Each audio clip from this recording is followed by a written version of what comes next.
lang nagsimula ang lahat? Mga usapang inabot ng ating gabi. Wala namang balak ang puso kong mahulog, pero habang tumatapa, ikaw na ang hanap-hanap ko. Naging pamilyar ang bawat kwento mo, parang kantang kusa kong kinakabisado.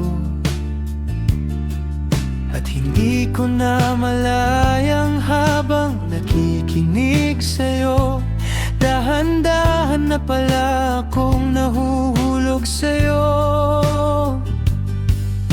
Hindi ko naman ginustong umasa, hindi ko rin piniling masanay.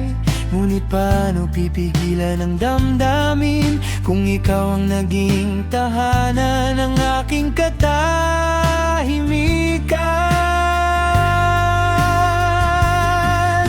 Ikaw pa rin kahit nakakapagod na, kahit gabi-gabi akong nilulunod ng luha, kahit alam kong hindi darating ang araw na mamahalin mo ko gaya ng pagmamahal ko sa'yo.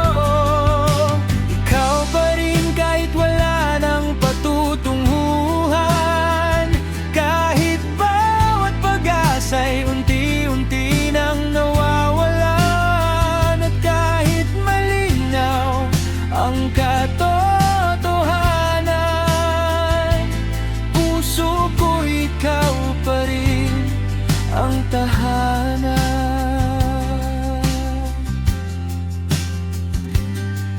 Hanggang isang gabi, marahan mong sinabi na wala ka pang balak umibig ng iba.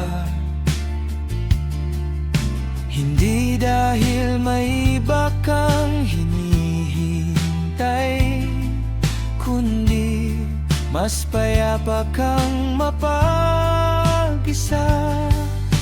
Ngiti lang ang naisagot ko sa'yo, ngunit may bahagying biglang nanahimik. Doon ko unang naramdaman ng sakit, ang pagmamahal na walang mali pero walang pag-asa. At paano kita ipaglalaban kung hindi naman ako ang kalaban? Paano ako mananalo, sinta, kung wala namang dapat ipanalo pa?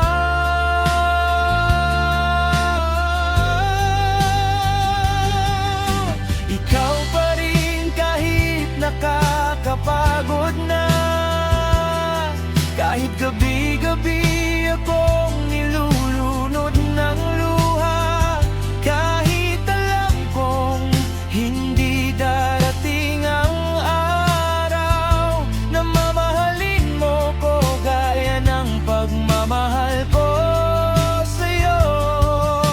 Ikaw pa rin kahit wala ng patutunguluhan, kahit bawat pag-asa'y unti-unti nang nawawalan, at kahit malinaw ang katotohanan, puso ko ikaw pa rin ang tahanan.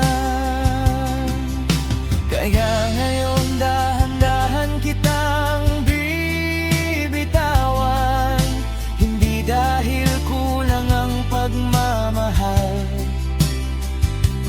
kundi dahil may mga pusong minamahal ng buo, ngunit hindi kailanman dapat ang kinig.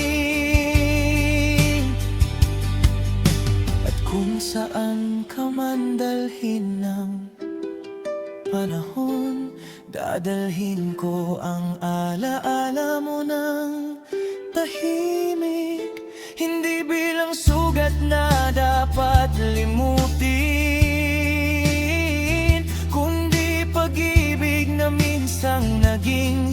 totoo.